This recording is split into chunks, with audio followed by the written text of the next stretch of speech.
South Africa's government has actually been quite ambivalent about crowding in the private sector into critical network infrastructure, in network industries, the kinds that JP has been talking about. So if you look at the power sector, if you look at the transport logistics sector, government has been very protective of that space, and yet it itself has failed to invest in that space. And Iraj Javedian, he writes a great piece about intergenerational equity. And in there, in quite an evidence-based way, he demonstrates how the South African government has failed to invest in intergenerational equity. It's failed to invest in capital accumulation. It's failed to invest in infrastructure. And that actually, the extraordinary resources that we've been mobilizing have gone towards ineffective consumption. Now, I'm supposed to be talking about the private sector, but I raise this to kind of contrast this issue about, the private sector not investing versus the public sector. And I make the point that the public sector has made it difficult for the private sector to invest in critical industries that are important to innovation, to growth, to global competitiveness.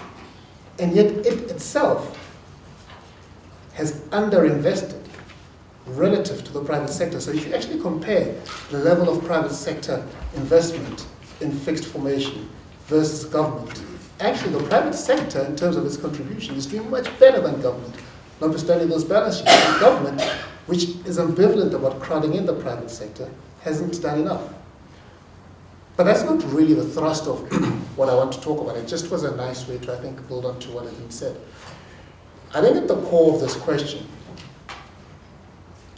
that I'm talking about is the fact that we have in South Africa an ambivalence about the private sector.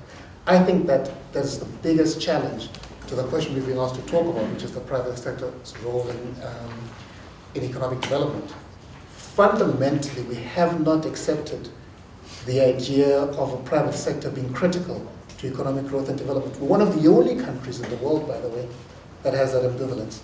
Whether you want to talk about developmental states like China and Korea, whether you want to talk about mixed economies like the Scandinavian countries or the Rhineland countries, we are one of the only countries that has this extraordinary ambivalence about the role of the private sector. Right? So, now one is not saying that there aren't challenges to kind of private sector-led wealth formation. And obviously over the last couple of years, there's been an important shift in acknowledging in appreciating that skewed income distribution and wealth aggregation has negative impacts on economic and social development. So, one isn't kind of being dismissive about the fact that there are challenges to kind of a private sector-led economic development. But I think, for me, the concern is that the ambivalence in South Africa begins to manifest itself in a range of failures that, in my view, are creating, and JP alluded to this, that are creating systemic and structural weaknesses within the economy. On my way here this morning, I was listening to SAFM, and the General Secretary of SATU was on the air, and he was defending their call against testing. And I was amazed at hearing the General Secretary of the Teachers Union basically say that we need to do away with testing and we need to introduce history to the curriculum.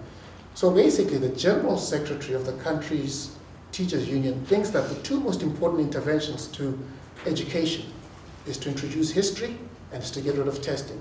So in other words, he doesn't believe in technical competence and he doesn't believe in assessment. And I think that's also symptomatic of, I think, the way the society is starting to take shape, which is linked to, in my view, this ambivalence about the private sector.